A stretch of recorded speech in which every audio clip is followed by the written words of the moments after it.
మా కాంగ్రెస్ అధికారం ఉన్నప్పుడు చేసిన అభివృద్ధి మాత్రమే. మరి బీజేపీ అవకాశం ఇచ్చారు ఎమ్మెల్యేగా.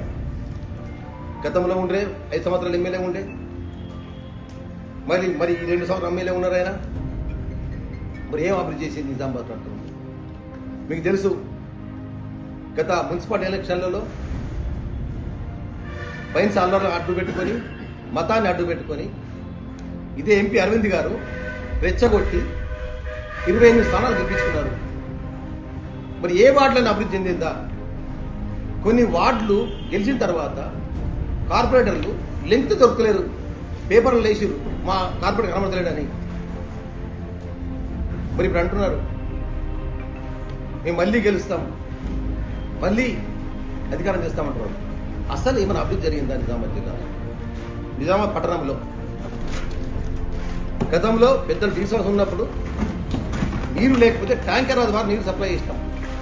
దాని తర్వాత 2009లో కాంగ్రెస్ పార్టీ అధికారం ఉన్నప్పుడు పెద్దలు సురేష్ రెడ్డి గారు ఉన్నప్పుడు అల్లీసాగర్ ద్వారా అల్లీసాగర్ ట్యాంక్ పెంచిన ఎత్తులు పెంచి స్టోరేజ్ పెంచుకొని నిజామాబాద్ నగరానికి 24 గంటలు నీరు వచ్చే విధంగా, ప్రతి ఇంటింటికి నీరు వచ్చే విధంగా సరఫరా పైప్ లైన్ ద్వారా సరఫరా చేయడం జరిగింది.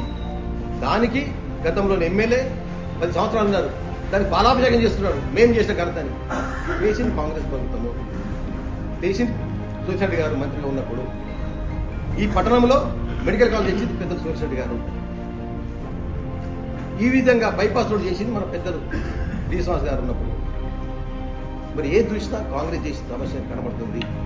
మరి అరవింద్ గారు 7 సంవత్సరాల ఎంపీ గెలిచిండు. మరి కేంద్రం అధికారం ఉన్నావు, నీకు అమిత్ షా గారి దగ్గర అంటావు, నాకు మోడీ దగ్గర అంటున్నావు. మరి ఏం చేసిన అభివృద్ధి అనేది?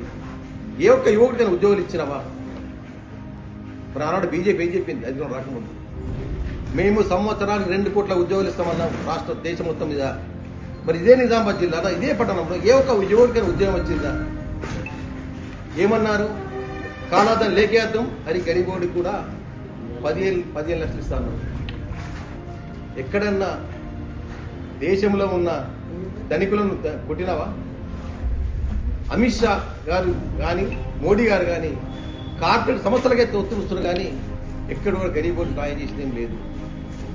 ఎంతసేపు బీఆర్ఎస్ తీసుకుంటే ప్రాంతాల మాట్లాడతారు, ఈయన బీజేపీ తీసుకుంటే మతాల గురించి మాట్లాడతారు, ఎప్పుడు కూడా అభివృద్ధి గురించి ఎక్కడ మాట్లాడతారు.